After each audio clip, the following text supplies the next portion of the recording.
Hello and welcome to the TT Podcast, the podcast where we talk to one person from the world of the TT to discuss their lives, their journeys and their ambitions with the greatest motorsporting event in the world.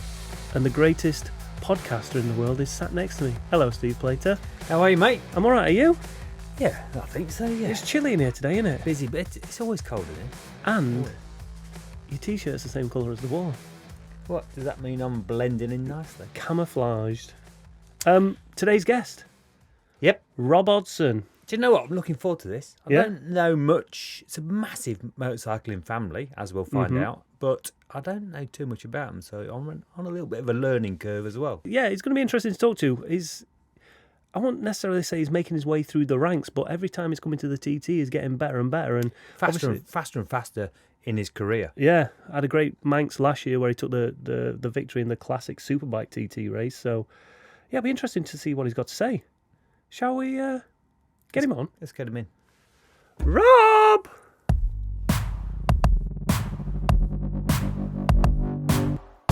Do you work on the bikes yourselves then?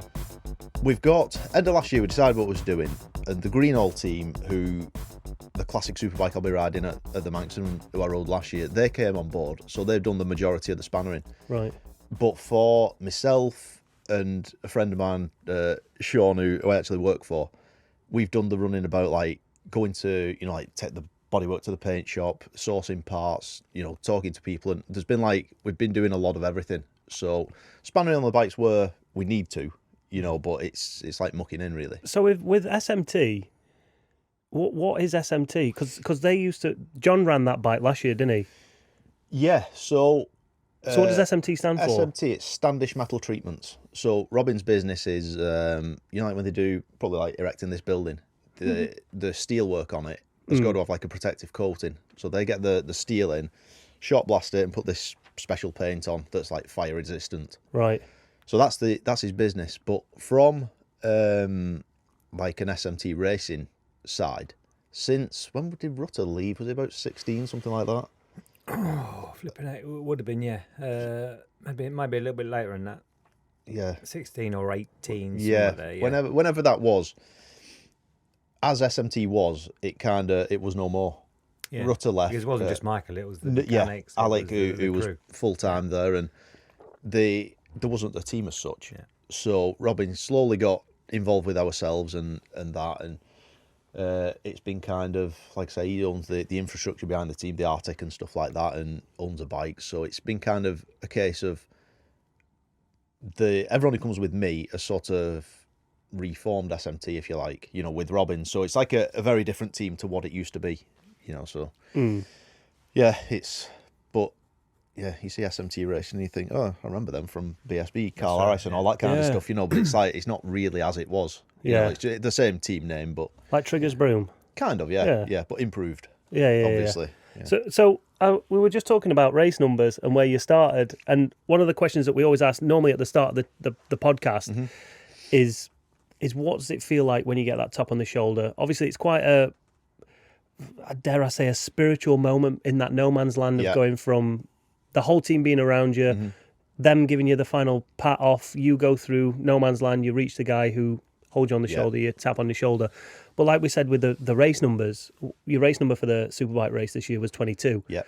You've got a long time to wait before you're actually through that gantry, when a lot of the riders will be, 5 or 6 miles into the race. So prior to actually getting that tap on the shoulder, how do you prepare, knowing that some of them are... Do you ever think the race has started now, or does the race not start for you until you drop your clutch? Yeah, I would say, you get the bit of a story here, actually. So you get Gary Thompson, don't you? 5 minute start line, and that's when it kind of like, oh, it's on now, isn't it? We're going. And then he gets to 1 minute, 2 minutes, and then that's when I start getting me earplugs in, helmet on. There's no rush, I'm usually pretty calm on the start line and stuff, so I know when I'm due to go. I hear the first bike go and I'm still putting my earplugs in, which is all quite still quite calm. But yeah, I would say people, I think it's a nervous thing, whether it's your team or someone runs up and says something to you. They have to say something because you're there, you're a racer, and they've got to say something. But I would say from when my earplugs go in, the helmet goes on, gloves on, whatever anyone says to me at that point is irrelevant. I'm not taking it in. I'm not really thinking. Like, it's kind of like the race has started there, and you get on the bike, you roll up to the barrier where it's machine and rider only, and I would say the race has started there for me.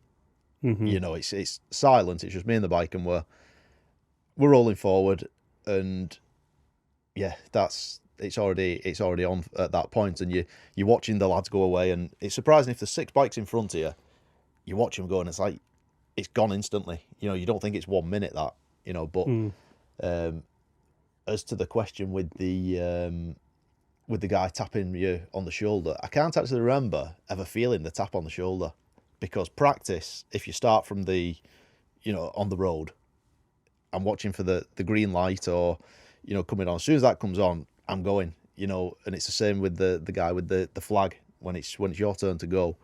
As soon as that flag moves, I've gone, but prior to that, I would say where the arches, you've got your man in front of you, you roll up to like the small white line. Do you count?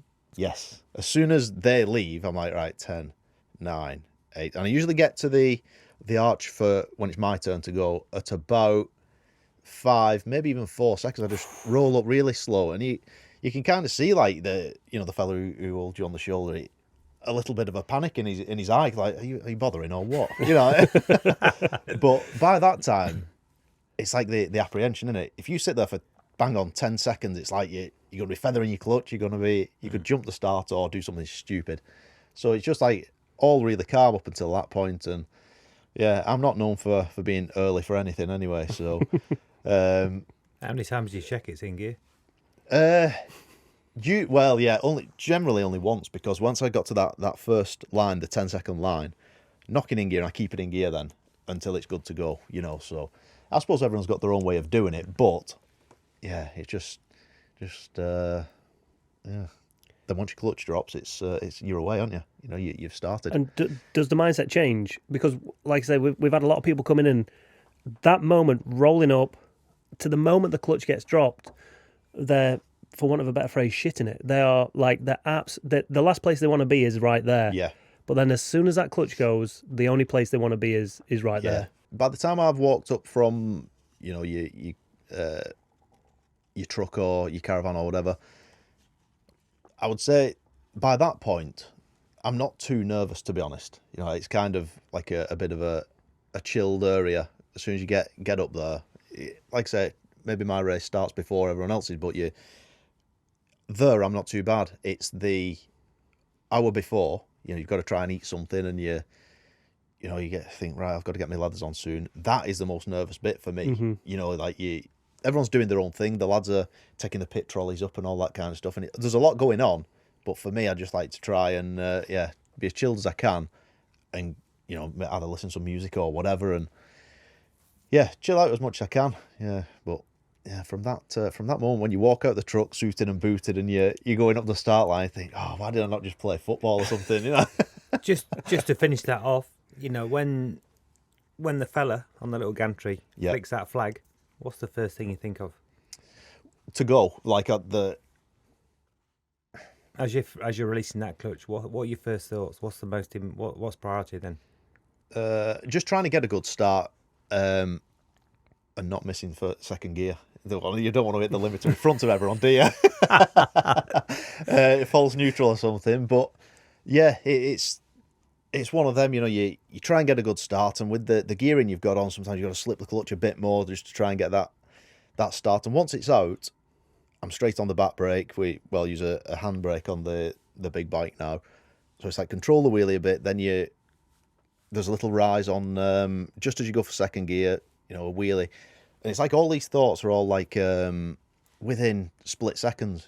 Right, second gear, right, there's a bush on the right for top of St. Ninians, get over the crest, and there's must be thousands of thoughts per lap, but it's all just one after another. So just trying to cock your start up. That's the answer to your question. So before we get into, because 2023 was you had a crash, but you also, broke the 130 mile an hour. Stick the knife in, won't you? What? Yeah, Just just stick in case the I knife. forgot. I know, Yeah, that's right, but yeah, what I was going to say is, I didn't want to. I was going to say it was a good TT 2023 in your eyes, but it wasn't without issue. But before we get to 2023, I want to go way back because there's a lot of people that'll have seen you at the TT, know who you are at the TT, but we don't know where you started from, where you came from. Yeah, that's why I walk around with my name on my t-shirt because no one knows who I am. I thought it was because you're from Wigan and These sometimes will you forget be for sale, yourself. just £20 if you can see it. Have we got merch? Yeah. Right. Where do we buy it from? Well, you can't yet because it's not made. Oh, but God, come on. Yeah, we'll keep an eye on my social media. All That's right. that's the thing to do. Cool. Follow me. So from Wigan, Wigan, yeah. how do we get into bikes? So all my life I've been surrounded by bikes. My dad's been racing for, I think he started probably, I would say 1980, maybe 79, something like that. Really a long time ago. Everything was black and white. So that's like 8 years before I was born. So I suppose when you're born into that, you're surrounded by conversation constantly about bikes. You're seeing pictures of bikes. They're in your garage or whatever. So it's one of them. They were always around because of my dad, and he's had a pretty successful Manx and TT career, if you want to call it that. What are your first memories from a race meeting? You ever thought about it? First memories. One of my first memories that sticks out was just being a kid mooching around the paddock, and I don't know how old I would have been, probably 6, 7, something like that. And years ago, you used to have now you've got the little credit card sized paddock passes. And you used to have ones which were what size would it be? Like an A6 pass or something. They were massive. And I didn't have one. I needed one to get in the grandstand. And my dad gave me his competitor one, and I lost it. So that was one of the that was one of my first memories. That it flew off, under the grandstand or something. Right. I don't know whether I got it back or not.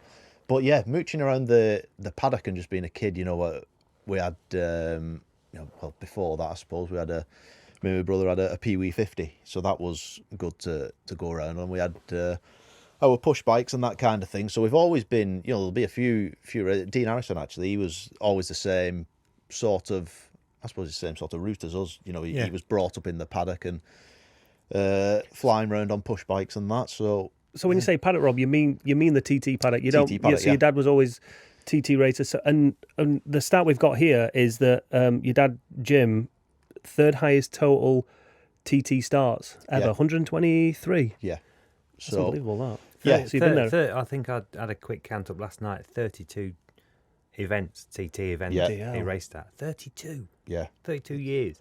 Almost as old as me. How does mother flipping put all the I've no money idea. he's blown on don't flipping know. racing? If they calculated it, I'm sure she'd be due a trip to Barbados or something like yourself. 6 months, twice a year. Yeah, but yeah, it's been a fair old journey for my dad. He didn't do the TT this year. That was the first one he's chose to miss. He's missed a couple through various different reasons in the past, but not many. But this one was the first one he sat out by choice. Just I think it was just because there was that much going on with myself. He's not done then? No, he's still got a bike, a Super Twin, which he'll be just doing a few club events and just because he enjoys it and stuff. But as for the TT, I don't know whether he'll go back. I think he's maybe done with that. But which, like you say, after so many starts and so many events, you can't go on forever, can you? No, that's amazing. I don't think I'll get to that amount anyway. So I don't like riding in the rain. No, never mind. Yeah. So you were exposed to the TT right from the word go. Then it wasn't like he started club racing, then he thought I'll go to the TT, and then you followed him there. And... No, so one of my first memories would be going across over to the Isle of Man with my mum, just as I don't know, I was probably 3 years old, something like that. It took a push bike in a suitcase for me, and so I've been brought up round there, and when that's all you do every year. We didn't really have family holidays. That we just went to TT, and I was fine with that. If what you've never had, you don't miss, do you? And that's, you look forward to going to the TT. So I wouldn't given. If I could be a child again, I wouldn't change it at all. It's all part of it. But moving on to like when you start racing though, the whole thing changes again. It's a completely different job. But yeah, From where you're from, Lancashire, Wigan, there's a massive amount of talent that comes from that part of the country, and then not just TT, obviously, Fogarty, McGuinness, obviously not too far down the road, Neil Hodgson, that wasn't a road racer, and many other names as well. Back from the earlier days, like your Mick Lofthouses to flipping Darren Barton. Oh yeah, there's some really, really quick lads. Some massive names, but the reason for asking that, what was your target from a youngster? Was it always to race the TT, or did you want to be a world champion, or what was your focus? Believe it or not, I never really had one. Because my dad was always racing, you know how much it costs. So he was still racing really competitively and doing well at the TT and stuff like that. So as I was growing up, I mean, you get to, ideally, when you're 10 years old or even younger than that, you could do with starting racing if you're going to, especially this day and age, if you're going to do anything. But it weren't quite like that, and I'm sure you've had a few people on, it's all the same story, like the money side of things. But I had to kind of wait until I'd finished school and got a bike and a job to start, which was when I was 17. I did have help buying the bike, through family circumstances and things like that. And so then, starting when you're 17, it's kind of, you're a little bit late, aren't you? You've got to kind of progress quite quick. Yeah. So with that, I got a job. My uncle got me a job, actually, and it weren't great. It was working on a tip, right? So I thought, I don't care, as long as I can get enough money to get this bike right and I can go and race, I'll do what needs to be done. Yeah, I'll wade through, shit in a skip and all that kind of stuff. It don't matter. And I was earning enough money to do it just. It was an Aprilia 125 I got, and doing club racing, it was all right. We was racing, I was enjoying it, I was loving it, and we had it on video somewhere actually. We had to do your CTC course, your license. We did it at Darley Moor. We had the classroom bit and then the optional on track bit afterwards. So we did that, and it weren't a great day. It's like February. Then the week after, we'd booked to go to Elvington. The movable track with cones and stuff. And I never raced it. I've been testing this. It was actually a really good track for the smaller bikes, and it had some character to it. And we had a video somewhere, and I didn't care. I just wanted to ride this bike that I'd spent all winter polishing and making look right and stuff. And on this video, I come round there's a left going onto the right for the start finish, and there's hailstone and snow coming down, and it's coming across. But I didn't care. I was riding my bike. I had my dad's leathers on. They were massive, and so that was it was good to give me a bit of practice before my first race meeting, which was a few weeks later. But I could, any conditions, I would have rode that bike. I didn't care. I just wanted to ride it. So that's when the bug kind of bit. First race then? First race. Where was it? It was Croft. Oh, right. With the North East Club. I'm not sure why. It must have just been how it fell. And through doing the Elvington, it kind of like gave me a good insight as to what riding a bike was. I was nowhere near like fast, but I was getting round and what have you. So 2-dayer at Croft, and it was what year was this? 2005. 05. Yeah. So it was a good weekend, and you kind of progress. And at that time, the Aprilia 125 was like, I suppose, the junior super sport. Yeah. At that time, there was a lot of lads had them, and even club racing, there was like a full grid of them. So it was perfect for like myself to pitch myself against like the newcomers and stuff like that. And I remember I think it was the Saturday, the last race, the last really tight open, at Croft, coming on the start finish, I got my knee down. It just scraped. I thought, that's like amazing. That's all I wanted to do, that. So from that, we had quite a good year actually. The first year, just through, I did enough riding to kind of get my knee down on both sides, and I actually won a race. In fact, my first race, I think I was 4th, and by the end of that first weekend, I'd had a 3rd. So I was buzzing with that. things had gone from feeling all right to feeling mega. You know, it's like. Do you remember your first crash? My first crash would have been. I think that might have been at Darley Moor, yeah. And I was getting carried away. You know, the only way to when you, I'd say learning. yeah, Yeah. So we was in with the Aprilias were in with the 125 GP bikes. So like obviously qualifying, you was like towards the back of the grid, but it was all a mass start. And I don't know if you'll have ridden there when you a few times, and I got a really good start, and because that was always brilliant off the line, and I must have been right up front with the GP bikes, and went up from up through the top S's and got passed by a few lads, and I just don't think I shut off for the left hander or something, and it's fast around there whatever you're on, isn't it? Yeah, you know, always I threw it in, and it was the first lap. My tyres must have been a bit cold, and it came right round on me and flicked me off and just proper sparked me out head. I can't remember why, but so even from an early stage in your career, you had your excuses sorted out. oh, it was I slipped on a sick packet or something like that. Yeah.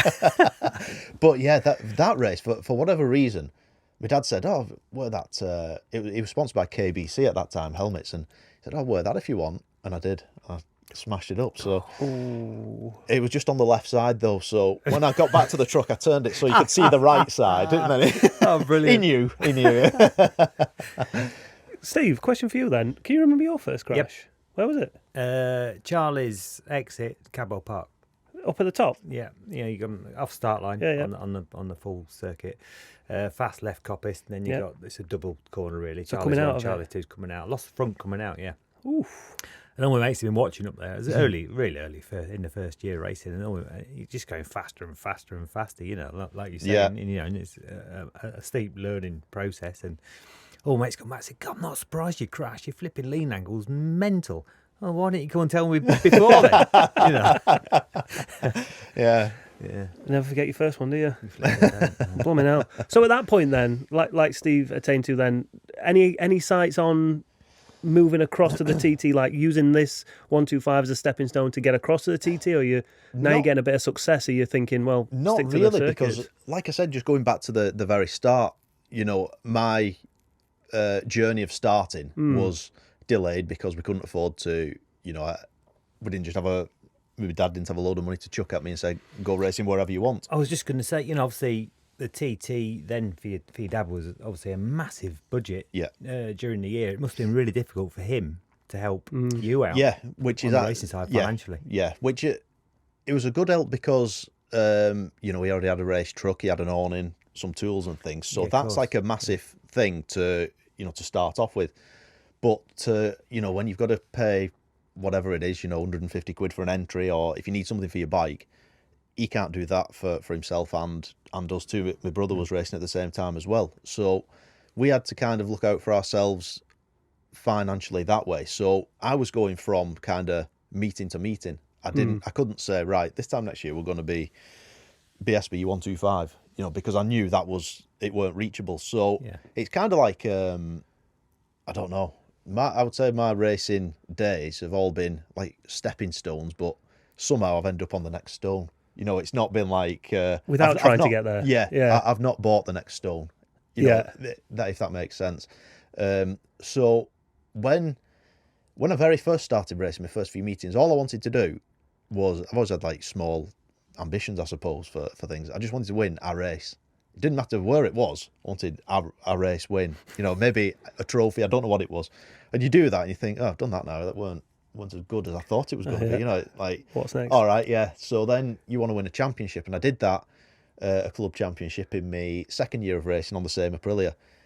So then you do that, and then it's like we've kind of, I've gone as far as I can go with that bike. So we need another one, which we got a 125 Honda.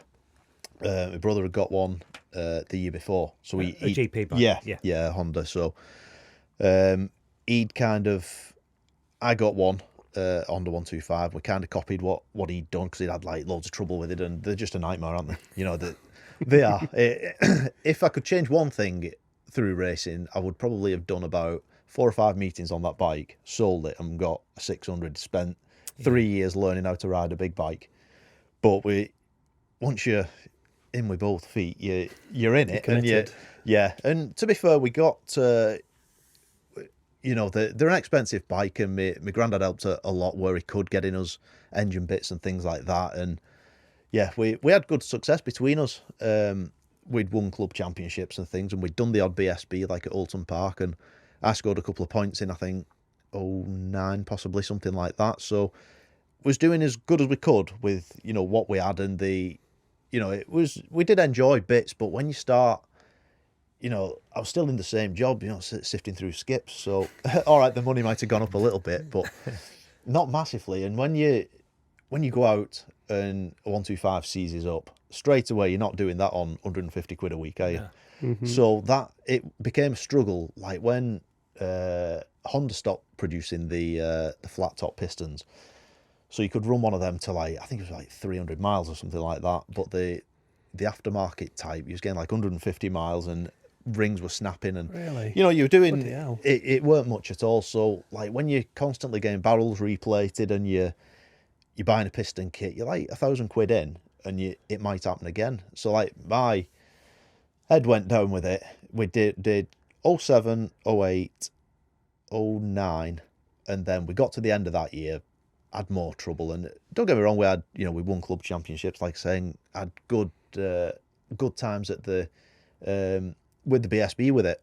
And actually in 09, do you remember when they did they called it the 2-stroke TT? They did it on the Boulogne course. Ah, right, yeah. I went and did that. It weren't very successful for me, but we went and 'Cause did it. I read you'd done the TT in 09, and that's probably what that that's was. what Then it- they yeah, had, it was kind of I'm not sure what it was, to be honest, but they used to have the post TT races down at Castletown, didn't they? That's The right. Southern 100 circuit, which we've been and done recently. And 09, my brother Jamie he'd crashed, I think at Aintree or something like that, and dislocated his shoulder. So that was the week before this job. So I was on my own doing it, this thing, and we went over, had a watch of the TT, did loads of laps around the Boulogne course, and it was I thought, right, I know where it goes. I know I can do all right here. My bike was okay and stuff like that. And Chris Palmer took us round. He passed on some good advice. I'm not sure if it went in one ear and out the other because I was a bit too young for it or what, but He didn't give you that advice in the bar, did he? it was actually in a car, so I can't blame him for that one. But one thing he said was they've resurfaced it now, but as you go into the last corner, I think Castletown corner, that one, he said brake as late as you can because someone's always going to have a do up the inside there, but just watch out because it was really ripply going in. He said you will lose the front. I lost the front. So. I'm sorry, Chris, I've done everything you said don't do. But and then the second race we had, I think it's a one-way valve problem, and the bike just wouldn't run right. So it was definitely a learning curve, a steep one, and it just shown that it is what I would like to do, but at that time it just didn't work out for me. It weren't a great experience that. So we got to the end of that year, carried on with the club racing and stuff like that, and then it was I'd sort of lost a bit of heart in whether it was just racing or that bike. And I thought, if we sell this bike, what can I get? What's the next step? So I said to my dad, I think I'm done with it, with racing in general. So he said, right, okay, that's Cool. is what it is, So that was the end of 09. Anyway, that I thought I'll strip a few bits off the bike because we put the data logger and a few fancy bits on and stuff like that, and they'll probably get a few quid here, for whatever we want to do next. Anyway, that retirement lasted 2 weeks, I think, and we got a friend of ours, John Hilton. He said, my dad rang me. He said, John's been on.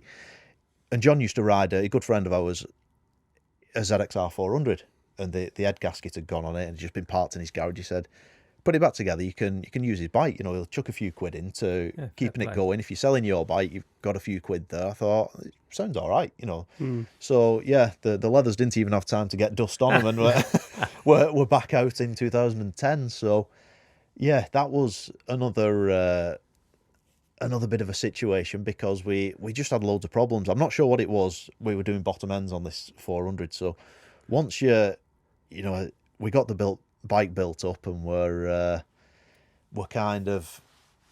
enjoying it, enjoying riding, but then it's on 3 cylinders and we're having all sorts of problems with it. Anyway, 7 engines later, we've got the bike sorted. I've no money left. We spent what John said he'd put in, and we're back to square one.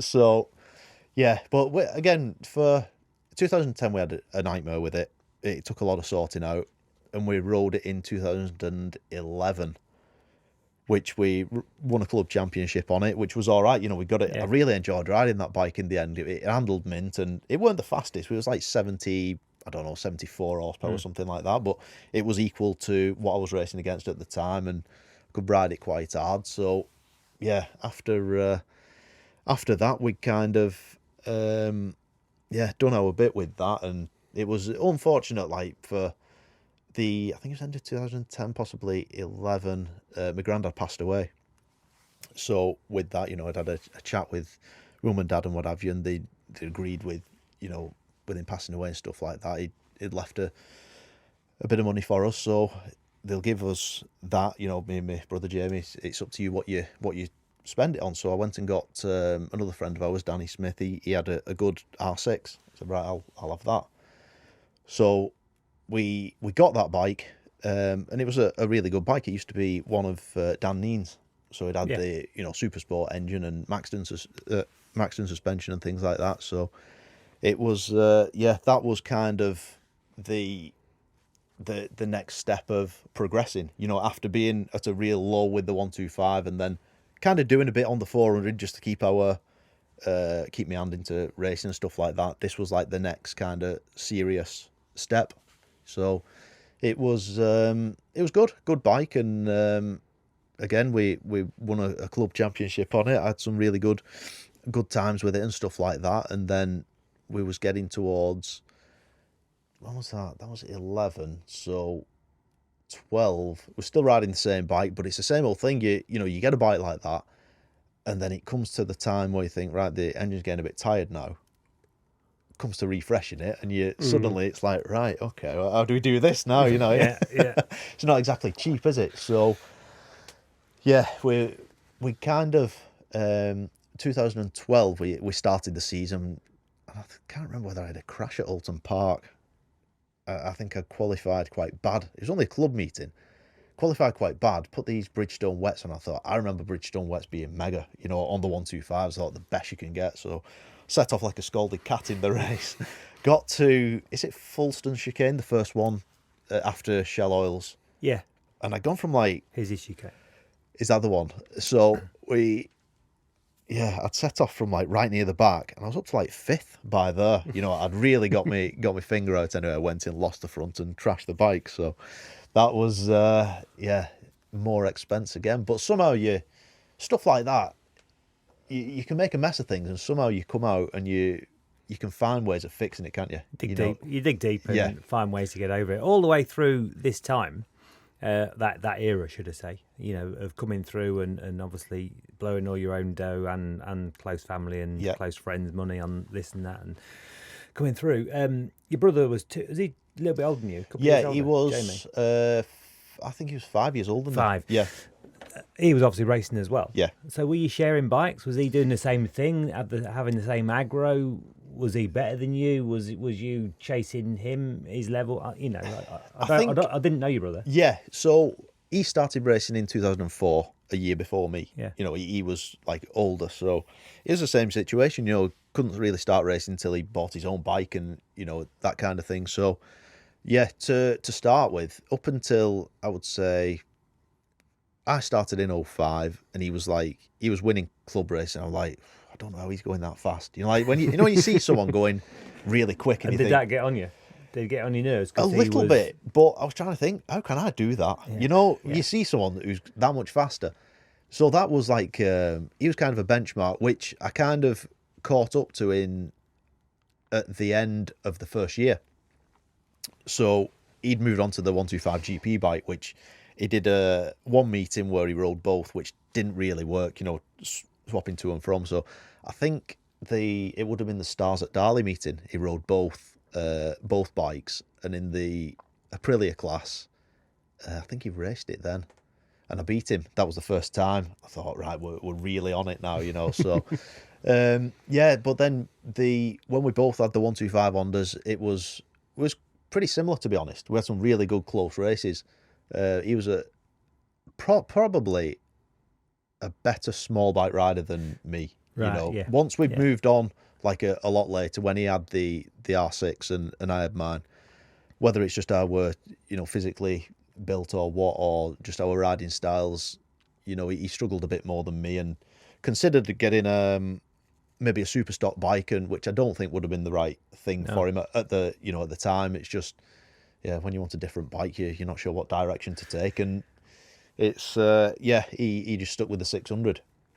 But there was definitely some close racing going on. But we was always working out the same, my mum and dad's garage at home, so we'd talk about stuff. But he was always kind of, if we'd had a close race or I'd won or whatever, we'd come back and he was more likely to pat me on the back than I was him. Oh, really? Yeah. So it's he was a bit more chill with it. Yeah. I love it. Yeah. Oh, dear. Maybe I was a bit more. I'm not competitive. Just that's just how I seen it. So, but no, we had good times, and unfortunately, it ended in 2017. But we've definitely had bad days in racing, and we've had brilliant days. So it's I wouldn't change any of it, really. Talk about highs and lows. I can't get my head round how you managed it all as a family. Yeah. With dad obviously being flat out racing, which is it's hard enough doing it on your own without having two boys at the time back in the early days. It was like mental. Yeah. There's a lot going on, and like I say, I don't know how my mum coped with it, because when there's just my dad doing it, the house is full of bikes, whether it's on telly, conversation, phone calls, or whatever. And then three of us are doing it in the same house. It's like, God. I'm surprised she's didn't lose the plot. But so when did you first go to the Manx? Obviously, you won a Manx in 15. That's right, a super twin race. Yeah. When was your first Manx? The first Manx. So just going back to the R6 days, I was kind of, we'd done a bit to the bike and was struggling financially and stuff like that once we got to that point with it. But I kept hold of that bike. So 2000 and no, sorry, I got that wrong. That was a year later. So 2012, I've moved on to the R6. And there was a guy who helped us, Chris Neal at Dyna Pro Racing in Runcorn. He was helping us a lot with the ZXR 400 a couple of years previous. But, building engines and stuff like that after all this trouble we'd had. Anyway, one day I called up to see him for whatever reason, and he said, "Hey, there's something that might be of interest to you here." Goes into his workshop, and there was a Tigcraft chassis 650 there, and it was like I thought, it's all just ideas. This, it was half built, but I could see the potential of it. It had a Tigcraft chassis, R6 swing arm, Triumph 675 wheels, and forks, and the rest was all custom built with an ER 650 engine. Perfect super twin, really. He said the guy who owns it, Carl Martin, he's got someone on it for the super twin race, but he wants a newcomer for the Manx this year. I thought, right, okay. And I hadn't really, like I said, not got ambitions of doing the TT or Manx or anything. So wasn't on the radar. Not really. No. Time, just because of the opportunity. So this popped up, and then it all went quiet, and I thought, if someone else is riding the super twin, ideally I could do with doing the full lot myself. So we'll see how it goes anyway. So the year was getting on.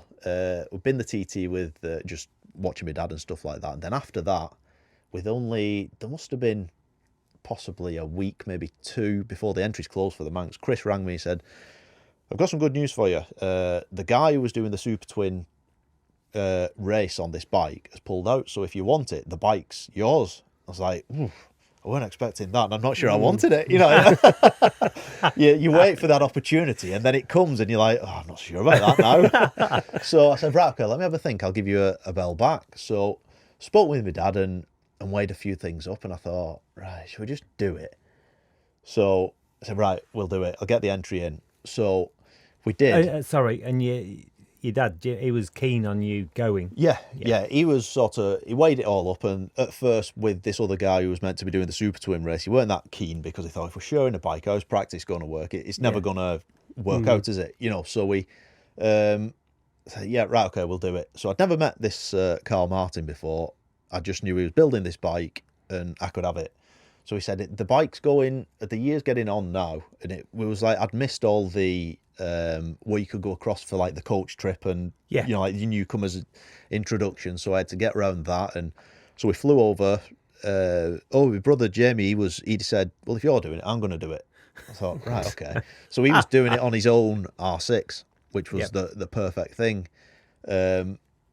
So we went across with my dad, got a hire car, and we went doing a few laps. And I'm you'll know what I mean. Like, if someone shows you how to do something, they can show you how to build a wall or something. I said, right, yeah, I know how to do that now. I said, there's your trowel and a brick. You go and do it. Unless you're physically doing it, I struggle taking information in with certain things. So I was watching onboards and stuff like that, and I kind of knew where things went, and my dad showing us a few pointers, and just a bit of safety, really, not how to go fast, just as a newcomer, just be wary of this, be on this line. And I thought, yeah. So we did that twice, I think. We did two Saturdays over there just to have a look. So that was that. Our preparation was done. I was still watching loads of onboards and stuff like that, and some's going in, some's not. And I mean, some people can just like watch an onboard and just go really fast straight away, can't they? Well, I think in the modern world now, obviously after my time, because I'm getting on a bit, I suppose. But everything's gaming and so on. So, but for me, onboards didn't really make that much sense. I had to go and lap after lap after lap in a hire car, never on a bike, because it's too dangerous to take anything in. That's it, yeah. But anyway, I couldn't do. Whereas some other people, like let's say Davey Todd, who's really good on the TT PlayStation game and stuff. Do you know what I mean? They can just look at onboards and bang, bang, bang, bang, everything's in the head. Well, that's it. Yeah, I've not really got the concentration for a computer game or an onboard, to be honest. But you can lie in bed with the iPad, watching onboard. You think, I don't know where that goes. But the second you sat on a bike, you've got the vibration. You set off, you've got the bumps in the road. All that goes out the window, and you're like, you've got to try and control this bike, haven't you? So we've done the preparation. I kind of knew where the track was going. Struggle with the mountain just because there's no real reference, is there? When you're up on there's certain bits, certain corners, but like when it's wide open, just I don't know. I struggled with that, before I'd done it. I was the opposite. Was you? I took to the mountain straight away. What, the bottom bit was more of a struggle? But it was more kind of Gingerhold, Ramsey and places like that where everything was happening so quick. And you've not got time to breathe, have you? Because you can't see through the corners properly. That's it. And you was all right on a short circuit as well, weren't you? Yeah. So, you could say. We did that, and then the bike was actually in 2012. Ivan Linton was riding it at the Ulster, which was only a week before I was going the Manx with it. So he said, listen, it is going to be, I've already agreed to this. He said the bike's going the Ulster. We'll get it back, get the engine out. Chris will refresh it. It's good for you for the Manx. Oh, spot on. Perfect. Unfortunately, in the last race, Ivan crashed it or got knocked off or something. That was the Saturday. So me and my dad we'd arranged to go to Birkenhead docks to pick the bike up. So we got there, and Carl had already rang me. He said, listen, the bike's in a bit of a state here. I don't know what you want to do. Well, we've no choice, have we? We go in a week, less than a week now. Bloody hell. Unless we have a look at it, see what we can do, we're not going, are we? So we went, it was like 5 o'clock in the morning. The boat came in, which was a struggle for me anyway. So, but if this doesn't show you my commitment, then I don't know what does. So we got there. It was buried in the van. He got it out. Everyone's faces were down, and I said, right, it's not ideal. When you see a crashed bike in a van, and the exhaust's up and the seats across, and you think, right, straight away, that's a lot of work. But so we took it back to my dad's house and stripped it down straight away. Got on with repairing the fairing, engine out to Chris, all these other bits, and spoke to Carl Martin, who owned the bike, and I said, listen, it's not great, this. I've got a list of parts I need here. He said, listen, if you think you can fix this bike to get over to the Manx, do it. He said, get a pen and paper now. So I did. He said, this is my bank card, credit card number. Write this down. Anything you need, just order it. And I thought, I've never met this fella before. You know, Cool, for 10 minutes at Birkenhead Docks, I could be anyone. So I thought that shows a lot of his character and commitment to me going over, you know, with his bike, and which was great of him. I thought, if he's willing to do that, then we put a bit of work into the bike, and yeah, we ended up getting it sorted. The crash damage was fixed. I was there with a spray can on my driveway doing all that, and so we got it sorted, but it didn't run. We got the engine back. There was something amiss, so we got to the Isle of Man for my first Manx, and the bike didn't run. Which is not ideal, is it, really? You know, you don't know, rocking up to a if race you want to relax like before your first ever go down Bray Hill, then it's not the way. So I'm not sure what the issue was. The guy who was working for Chris at Dynapro, he took the bike away and it came back running. So whatever he did, I weren't asked. It was running, and by that time I'd missed the Saturday newcomers lap. You know, where you follow the X-race around, and so, after all that work, I'd missed that, so I had to do it on the Monday, which weren't great because there was only a couple of us who'd missed it on the Saturday. So I set off, and I'd never rode this bike before, so it's like strange seating position, and I didn't know. I'm trying to get used to the bike, the circuit, and Mark Castle actually took us round. And he set off down Bray Hill. I thought, Jesus Christ, he's going quick. You know, he's seen him go down and hit the bottom of Bray Hill. I'm like, I can't keep up with him here. So we got to Quarterbridge. I put the brake on and I dabbed it, and it came back and back further and further. Like, what's going on here at all? So I got to Quarterbridge with the lever fully into the handlebar, went left. Obviously, I know it goes right, but I couldn't make it. Stopped, adjusted it back out, and set off again. Got to Braddon Bridge. Thought, it's doing it again. Anyway, it turns out I did the full lap. Probably should have stopped on safety grounds, really. But really, I thought, sack it. We'll get round. I'll be all right. And there was a little grub screw underneath which had somehow unwound itself for the adjuster. Yeah. You know, so it was a simple fix, but one that could have cost me dearly. So it took me to Ramsey to catch the pack back up. So I was like, I was in a race and I didn't even know it. So that was that out the way, and then we was into practice. It weren't a great year that year because we got, with the weather, they actually did run when it was sketchy conditions then. You know, back in them days it was. So we got a couple of laps in practice, and I called the year after my first proper year.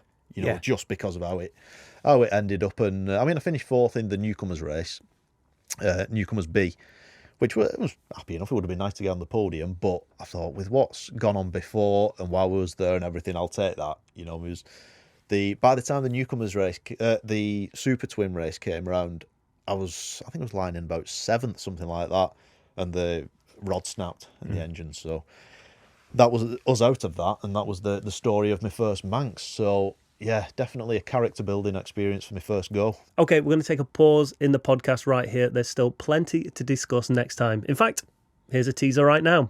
I didn't really understand at that point. It was my first big bike that I'd ever rode, so I didn't understand what it took to make a big bike work around there, or how to ride it. I was probably still riding it like a 600, and it had me out the seat, and you know, a couple of people came round and made comments about how out of shape I was in a few places, and I'm like, yeah, I know. I'm sat on it, or not, as the case was. You don't have to tell me. You can watch that first on TT Plus next Friday. See you later, Steve. See you then, mate.